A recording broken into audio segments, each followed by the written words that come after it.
आज मैं आपसे डिस्कस करने वाला हूँ सिंथेसिस ऑफ हार्मोन। असल में सिंथेसिस ऑफ हार्मोन जो है ना, ये जैसे मैं आपको एंडो के इंडिविजुअली हार्मोन पढ़ाऊंगा ना जब, तो उसमें हर की एक इंडिविजुअल सिंथेसिस में साथ साथ आपको बताऊंगा। यहाँ गाइडेंस चैप्टर 75 में जो है ना जस्ट ओवरव्यू दिया गया, मैं वो आपसे डिस्कस कर रहा हूँ।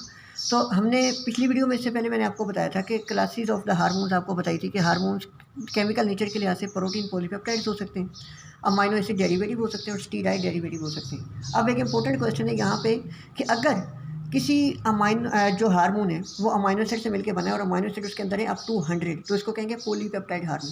और अगर अमाइनो एसिड का नंबर ग्रेटर देन 100 होगा तो इसको कहेंगे प्रोटीन हार्मोन। ये अपनी बात याद रखनी है। और जो प्रोटीन या पॉलीपेप्टाइड हार्मोन होते हैं इनका साइज भी वेरिएबल होता है, जैसे कि TRH है, थायरोट्रोपिन रिलीजिंग हार्मोन, इसमें 3 अमाइनो एसिड होते हैं। जबकि एक प्रोलैक्टिन या ग्रोथ हार्मोन है, इसके अंदर जो होते हैं 200 हमारे पास अमाइनो एसिड होते हैं। तो अब मैं आपको सिंथेसिस के बारे में ओवरव्यू देता हूँ। चलिए जी, अब मैं आपको ओवरव्यू देता हूँ कि पहली क्लास जो हमारे पास है वो है प्रोटीन हार्मोन। अगर प्रोटीन या पॉलीपेप्टाइड कोई भी हार्मोन होगा तो ये कैसे सिंथेसाइज होगा क्या कि सबसे पहले आपको पता है कि प्रोटीन बनने के लिए क्या चाहिए होता है, मैसेंजर आरएनए। न्यूक्लियस से बनेगा messenger RNA through the transcription. और basic site of synthesis cellular organelles में अगर इसकी बात करें तो ये रफ एंडोप्लाज्मिक रेटिकुलम पे सिंथेसिस इसकी होगी।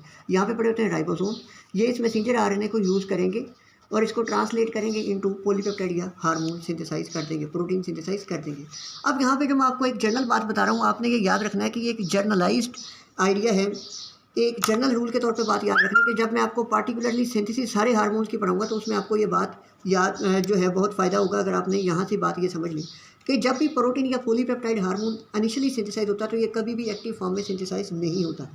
क्या होगा कि RER के ऊपर बनेगा एक पॉलीपेप्टाइड, ये बड़े साइज़ का होगा इसका और इनएक्टिव होगा, इसको कहेंगे प्री प्रो हार्मोन।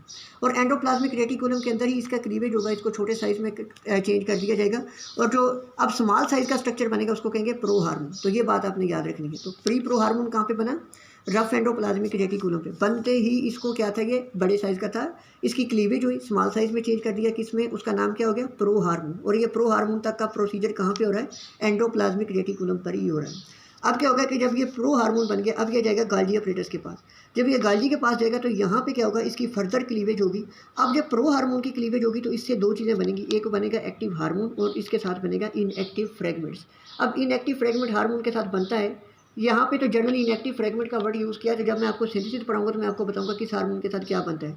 मिसाल आपको देता जाऊँ अभी ताकि आपको कंसेप्ट के लिए बता देता हूँ कि इंसुलिन की जब हम सिंथेसिस करेंगे ना तो उसमें इसी तरह प्री प्रो इंसुलिन बनता है, फिर प्रो इंसुलिन बनता है। ये हार्मोन जो है ना, ये जनरल टर्म है। सिंथेसिस जब पार्टिकुलरली मैं किसी भी हार्मोन की बताऊंगा तो उसमें हार्मोन का वर्ड जिस हार्मोन की सिंथेसिस करने जा रहे हैं उससे रिप्लेस हो जाएगा। जैसे प्री प्रो हार्मोन इंसुलिन में किस में चेंज हो जाएगा? प्री प्रो इंसुलिन, फिर प्रो इंसुलिन।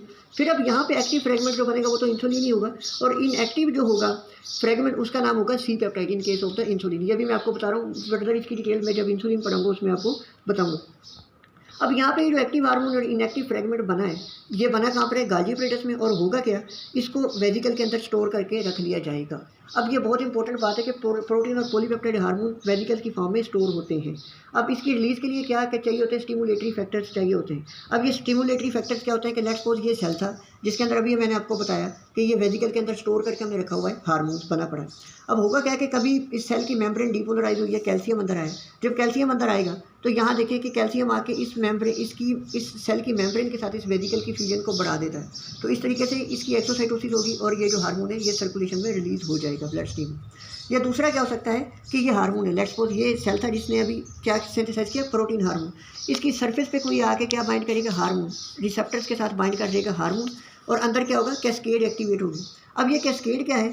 अभी आपको सिर्फ कंसेप्ट के लिए मैं बता रहा हूँ, इसकी अलग डिटेल है। नेक्स्ट में अगली वीडियो में आपको सारे मैसेंजर सिस्टम बताऊँगा। होता क्या है कि जब रिसेप्टर के साथ कोई भी हार्मोन बाइंड करता है तो वो एक उसमें से मैकेनिज्म ऐसा हो सकता है कि साइक्लिक EMP प्रोड्यूस हो। साइक्लिक EMP फिर क्या करे? प्रोटीन काइनेज ए को एक्टिवेट करे। प्रोटीन काइनेज ए जो है, आप इससे वैसे भी फैमिलियर होंगे क्योंकि फर्स्ट ईयर में पढ़ चुके हैं। वो फिर क्या करेगा? वो जाके फिर इसकी एक्सिसाइटोसिस को बढ़ाएगा, फास्फोराइलेशन वगैरह करवाएगा। उसकी डिटेल मैं आपको बाद में बताऊंगा। फिर वक्त आप इतना याद रखें कि प्रोटीन काइनेज एक्टिवेट होगा और ये जाके इस वेसिकल की रिलीज़ करवाएगा। तो जो स्टोर पड़ा था, स्टोर वेसिकल कैसे रिलीज होगी? या तो मेम्ब्रेन डिपोलराइज हो, कैल्शियम अंदर है, या क्या हो कि इसकी सरफेस पे कोई हार्मोन बाइंड करे जिसकी वजह से साइक्लिक EMP एक्टिव बने और प्रोटीन काइनेज एक्टिवेट और वो इस वेसिकल की क्या करवा दे? रिलीज़ करवा दे। तो इस तरीके से प्रोटीन हार्मोन बनता है और रिलीज़ होता है। अच्छा, अब यही चीज़ मैं आपको बुक से दिखा देता हूँ। ये बुक में देखें वही चीज़ जो मैंने अभी आपको बताई है कि ये सेल के अंदर होगा, ट्रांसक्रिप्शन होगी, मैसेंजर आरएनए आएगा, एंडोप्लाज्मिक रेटिकुलम के ऊपर क्या बनता है, प्री प्रो हार्मोन बनता है और वो फिर ब्रेक डाउन होता है यहीं पर प्रो हार्मोन में। प्रो हार्मोन आता है गाल्जी के पास, गाल्जी के पास इसको इनएक्टिव फ्रेगमेंट और हार्मोन एक्टिव में वेसिकल्स की फॉर्म में स्टोर किया जाता है। और क्या होगा कि जब कैल्शियम अंदर बढ़ेगा, ये साइक्लिक एएमपी कैस्केड चलेगी किसी हार्मोन के रिसेप्टर पर बाइंड करने की वजह से, तो क्या होगा कि ये एक्स्ट्रा सेलुलर फ्लूइड में इसकी हो जाएगी, रिलीज़ हो जाएगी। अच्छा जी, अब बात कर लेते हैं कि स्टीरॉयड हार्मोन जो होते हैं ये सिंथेसाइज कहाँ से होते हैं। स्टीरॉयड हार्मोन मेनली जो है वो सिंथेसाइज होते हैं कोलेस्ट्रॉल से। हर कोई भी स्टीरॉयड हार्मोन है, इनकी एग्जांपल मैंने आपको पहले बताई थी, टेस्टोस्टेरोन देखें, कार्टिसोल है, एल्डोस्टेरोन है, एस्ट्राडायोल, इस तरह के नंबर ऑफ स्टीरॉयड हार्मोन है। जब ये पढ़ेंगे तो मैं आपको उसको बताऊंगा हर एक का स्ट्रक्चर। लेकिन क्या है कि जनरली एक तो ये कोलेस्ट्रॉल से सिंथेसाइज होंगे, नंबर 2 इनके स्ट्रक्चर में क्या होगा कि 3 रिंग होंगे, साइक्लोहेक्साइल रिंग। अब साइक्लो का मतलब क्या होता है कि साइक्लिक फॉर्म में, और हेक्साइल मतलब 6 कार्बन। अब ये देखें 6 कार्बन रिंग, एक ये हो गया, ये है और एक ये है और एक ये, इस तरह 3 रिंग है। ये रिंग को क्या नाम देंगे, क्योंकि साइक्लिक है और 6 कार्बन पर मुश्तमिल है, इसलिए इनको कहते हैं cyclohexyl ring connected with the cyclopentyl ring. अब ये है, ये साइक्लिक रिंग है लेकिन ये 6 कार्बन की बजाय 5 कार्बन पर मुश्तमिल है, इसलिए इसको कहते हैं साइक्लोपेंटाइल रिंग। कोई भी जर्नल स्ट्रक्चर देख लें, जैसे एल्डोस्टेरोन देखें, इसके अंदर भी देखें कि जर्नल स्ट्रक्चर तीन सबका सेम होगा कि 3 साइक्लोहेक्साइल रिंग होगी, एक साइक्लोपेंटाइल रिंग होगा। ऊपर मॉडिफिकेशन डिफरेंट हो सकती है, किसी पे हाइड्रोक्सिल ग्रुप का फ़र्क है, मिथाइल का फ़र्क है, वो जब इंडिविजुअल स्ट्रक्चर में आपको बताऊंगा उसमें देखेंगे। सिंथेसाइज कोलेस्ट्रॉल से होते हैं, साइक्लोहेक्साइल और साइक्लोपेंटाइल इन स्ट्रक्चर होते हैं ये। अच्छा, तो स्टीरॉयड हार्मोन का स्ट्रक्चर मैंने आपको बताया। अब मैं आपको ये बताता हूँ कि डेफिनेटली इसको कोलेस्ट्रॉल चाहिए होता है, तो कोलेस्ट्रॉल आता कहाँ से। इसके लिए 3 सोर्सेज हो सकते हैं, वो मैं आपको बताता हूँ कि कोलेस्ट्रॉल कहाँ से लेते हैं। लेट्स सपोज कोई ये है मेरे पास स्टीराइडोजेनिक सेल है, इसने क्या करने जा रहा है, कोई स्टीराइड हार्मोन बनाना है, तो अब इसने कोलेस्ट्रॉल डेफिनेटली इसको चाहिए, तो कोलेस्ट्रॉल कहाँ से आएगा, नंबर 1 प्लाज्मा आएगा, इसको प्लाज्मा दीजिएगा, कोलेस्ट्रॉल प्लाज्मा से लेगा। नंबर 2 क्या होता है कि नॉर्मली स्टीराइड हार्मोन की स्टोरेज बहुत कम होती है, तो कभी कभी क्या होता है कि कोलेस्ट्रॉल ईस्टर्स की फॉर्म में ना पड़ा होता है वैक्यूल के अंदर। कभी कभी क्या होता है कि जब ज़रूरत पड़े तो इससे मोबिलाइज कर लिया जाता है। तो दूसरा सोर्स क्या हो गया, वैक्यूल के अंदर कोलेस्ट्राइल ईस्टर पड़े, वहाँ से आ सकता है। और तीसरा सोर्स क्या हो सकता है, डी नोवो सिंथेसिस।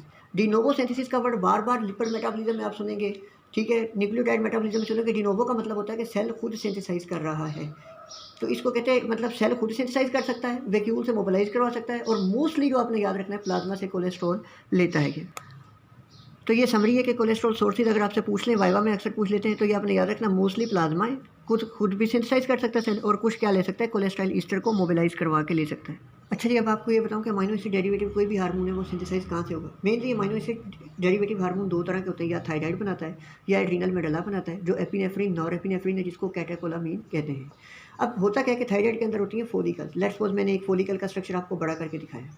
अब फोलिकल में क्या होता है कि टायरोसिन अमीनो एसिड है, टायरोसिन से बनेगा थायरोक्सिन, T3 बनेगा, T4 बनेगा। लेकिन बनाने के बाद क्या किया जाएगा, इसको एक बड़े सारे मैक्रो मॉलिक्यूल जिसको कहते हैं थायरोग्लोबुलिन, इसके साथ जो है इनकॉर्पोरेट करके स्टोर करके रखा जाएगा इन द फोलिकल।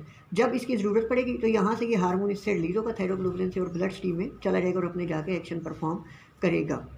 तो ये इस तरीके से जो है अमीनो एसिड डेरिवेटिव या थायराइड बनाता है या कैटाकोलामीन बनाते हैं। और इंपॉर्टेंट बात, आपने एक बात याद रखनी, इसमें कुछ खास इतना नहीं बताया हुआ कि जो कैटाकोलामीन है ना, इनकी रिलीज़ भी होती है बाय द एक्सोसाइटोसिस, इसकी ही रिलीज़ होती है। अच्छा जी, अब बात कर लेते हैं कुछ कंसंट्रेशन एंड एक्शंस, कि कोई हार्मोन जो है सिंथेसाइज होने के बाद जब ये ब्लड सर्कुलेशन में रिलीज़ हुआ है, तो रिलीज़ होने के बाद कितनी कंसंट्रेशन इसकी चाहिए होती है, कितनी कंसंट्रेशन होती है। तो हार्मोन की, क्योंकि ये वर्क कर रहा होता है मेनली मैसेंजर सिस्टम के थ्रू, कि थोड़े से हार्मोन अगर आके, लेट्स सपोज मैं अब आपको बताता हूँ कि ये सेल है, इसके ऊपर एक हार्मोन आके चंद मालिक्यूल बाइंड किए, तो अंदर केमिकल कैस्केड्स इतनी ज़्यादा एक्टिवेट हो रहेंगी कैस्केड्स, कि वो खुद ब खुद जो है वो इफेक्ट इसका कंटिन्यू रहेगा। तो इसका मतलब इसी वजह से हार्मोन्स की जो है, क्योंकि ये मैसेंजर सिस्टम के थ्रू एक्ट करता है, सेकंड मैसेंजर्स की वजह से, इस वजह से क्या होता है कि इसका जो है, इसकी कंसंट्रेशन बहुत कम रिक्वायर होती है, फ्यू पिकोग्राम पर ml टू फ्यू माइक्रोग्राम पर ml, और रेट ऑफ सिक्रीशन भी बहुत कम होते हैं, मेनली होते हैं इन माइक्रोग्राम टू मिलीग्राम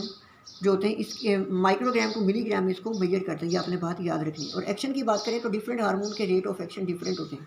कुछ हार्मोन जैसे कैटेकोलामीन, एपिनेफ्रिन वगैरह, ये सेकंड टू मिनट में एक्ट करते हैं, जबकि थायरोक्सिन वगैरह जो है इनको मंथ्स लग जाते हैं, इनका एक्शन इतनी देर तक जारी रहता है। अब बात कर लेते हैं कि control of the hormonal action. अब हार्मोन लेट्स सपोज रिलीज हो गया सर्कुलेशन में, तो क्या इसको कोई चेक एंड बैलेंस है इसको रोकने के लिए, कि बस लगा रहेगा एक्शन करने, तो जवाब है कि इसकी कंसंट्रेशन को, इसके एक्शन को रेगुलेट किया जाता है। ऐसे नहीं कि एक बार हार्मोन रिलीज हो गया तो वो कंटिन्यूसली एक्शन करता रहेगा, बल्कि क्या होता है कि मेनली इसकी जो है एक्शन को कैसे रेगुलेट किया जाता है, बाय द फीडबैक मैकेनिज्म। और मेनली कौन सा होता है, negative feedback mechanism. Let's suppose एक सेल है ये, इस सेल के ऊपर रिसेप्टर्स हैं किसी हार्मोन के लिए।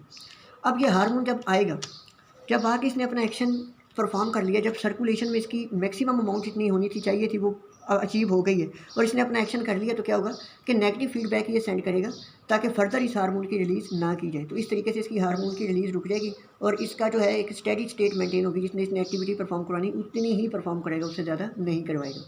ये मेनली होता है नेगेटिव फीडबैक। और रिलीज हो इस तरीके से एक पॉजिटिव फीडबैक चलता रहता है जब तक कि एलएच की एक सर्ज, जो आपको पता है कि मेंस्ट्रुअल साइकिल में एलएच की एक सर्ज आती है, जब एलएच की सर्ज आ गई उस वक्त तक क्या होगा, पॉजिटिव फीडबैक ही होगा कि पहले ओवरी से एस्ट्रोजन रिलीज हुआ, इसने एलएच रिलीज करवाया, एलएच ने फिर फर्दर क्या किया, पॉजिटिव फीडबैक दिया और एस्ट्रोजन रिलीज करवाया ताकि वो और फर्दर एलएच को रिलीज करवा सके। जब मैक्सिमम जो है कंसंट्रेशन जितनी एलएच की सर्च चाहिए होती है वो अचीव हो जाती है, इसके बाद नेगेटिव फीडबैक मैकेनिज्म एक्टिव होता है। तो इस तरीके से पॉजिटिव फीडबैक मैकेनिज्म भी हार्मोन की कंसंट्रेशन को रेगुलेट कर सकता है। अच्छा जी, उसके बाद एक टेबल दिया गया है यहाँ पे डिफरेंट हार्मोन्स के लिए। मैंने आपको सिंथेसिस सबका ओवरव्यू दे दिया है। तो अब ये टेबल बहुत ही इंपॉर्टेंट है, खासतौर पे एमसीक्यू के पॉइंट ऑफ व्यू से वाइवा में कुछ पूछ लेते हैं, ठीक है। एमसीक्यू के लिए बहुत इंपॉर्टेंट आपने याद रखना है। जैसे मैं आपको एक बता देता हूँ कि जैसे ये हाइपोथैलेमस है, यहाँ से जितने भी हार्मोन रिलीज होते हैं, जैसे थायरोट्रोपिन रिलीजिंग हार्मोन है, TRH है। तो अब ये पूछा जा सकता है कि इसके मेजर फंक्शंस क्या हैं, ठीक है। ये इसकी केमिकल नेचर क्या है, पेप्टाइड है। इसी तरीके से अब यहाँ पे देखें पोस्टीरियर पिट्यूटरी से कोई भी हार्मोन रिलीज होता है, प्रोलैक्टिन वगैरह जैसे ल्यूटिनाइजिंग हार्मोन है। तो अब ये पूछा जा सकता है कि इसके एक्शन क्या है। यहाँ पे ये समराइज फॉर्म में आपको सारे हार्मोन मिलेंगे, ये पेप्टाइड है, इसकी नेचर। तो इस तरीके से आपने सारे याद रखने हैं। ये कंटिन्यू है। इसमें मैंने आपको बताया था, इसमें आपको तमाम हार्मोन्स की समरी मिल जाएगी। जैसे यहाँ पे ग्लैंड टिश्यू कौन सा है, प्लेसेंटा, इसके हार्मोन्स कौन से हैं, उनका फंक्शंस क्या है और उनकी केमिकल नेचर क्या है, ये आपसे एमसीक्यूज़ में पूछ लेते हैं। तो फ्रेंड्स, अभी तक मैंने ये गाइडेंस चैप्टर नंबर 75 में से ये आपको पिछली वीडियो अगर किसी ने नहीं देखी तो वो देखिए, उसमें मैंने ये केमिकल मैसेंजर सारा पढ़ा दिया है। उसके बाद यहाँ से क्लासिफिकेशन ऑफ द हार्मोन्स, और इस वीडियो में हमने सारी सिंथेसिस देख ली है। ये टेबल के इंपॉर्टेंट पॉइंट्स आपको मैंने बता दिए। अब लास्ट थोड़ा सा टॉपिक है ट्रांसपोर्ट ऑफ द हार्मोन्स, वो बताता हूँ। ट्रांसपोर्ट ऑफ हार्मोन्स इंतहाई आसान टॉपिक है, इसमें से कुछ भी नहीं है। बस जस्ट ये याद रखना है कि जो प्रोटीन वाले हार्मोन है ना, प्रोटीन एंड पॉलीपेप्टाइड, वो डेफिनेटली वाटर सॉल्युबल होते हैं, तो वो डिसॉल्व होकर प्रोटीन में जो प्लाज्मा में वो ट्रांसपोर्ट हो जाते हैं। जबकि दूसरे कोई भी हार्मोन है, जैसे स्टीरॉयड हार्मोन है, थायराइड हार्मोन है, उनको प्लाज्मा में ट्रैवल करने के लिए क्या होता है कि प्रोटीन की बाइंड करने की ज़रूरत होती है। थायरॉक्सिन जैसे है, तो यहाँ पे उसने लिखा हुआ है कि थायरॉक्सिन बाइंडिंग प्रोटीन के साथ बाइंड करके थायरॉक्सिन ट्रैवल करता है। इस तरह स्टीरॉयड हार्मोन भी प्रोटीन के थ्रू बाइंड करते हैं। और इंपॉर्टेंट बात जो याद ये रखनी है कि जो फ्री फॉर्म होगी, मतलब यहाँ पे एक इसने बात बताई है, जैसे उसने यहाँ पे एक मिसाल दी कि थायरॉक्सिन जो होता है सिर्फ 1% फ्री होता है, 99% प्रोटीन के साथ बाइंड होता है। तो इंपॉर्टेंट बात आपने ये याद रखनी, जो प्रोटीन बाउंड फॉर्म होगी ना, वो आसानी से टिश्यू तक ट्रैवल नहीं कर सकती, वो बल्कि बाउंड ही रहेगी। तो वो एक reservoir of the hormones के तौर पे एक्ट करती है। प्रोटीन के साथ जो बाइंड रहेगा वो सर्कुलेशन में ज़्यादा देर के लिए रहेगा। तो इस तरीके से जो हार्मोन है वो स्टे कर सकता है। हार्मोन टिश्यूज़ तक जाता कैसे कि यहाँ पे लेट्स सपोज ये आप देखें कि यहाँ पे ये कैपिलरीज के अंदर सर्कुलेट हो रहा था। ये कैपिलरीज के एंडोथेलियल सेल से यहाँ से क्रॉस करेगा या एंडोथेलियल सेल के थ्रू जाएगा, यहाँ इंटरस्टिशियल फ्लूइड में जाएगा, इंटरस्टिशियल फ्लूइड से फिर ये अपने रिक्वायर्ड टिश्यूज या ग्लैंड जिसमें जाना है इसने, इस तरीके से ट्रैवल करेगा।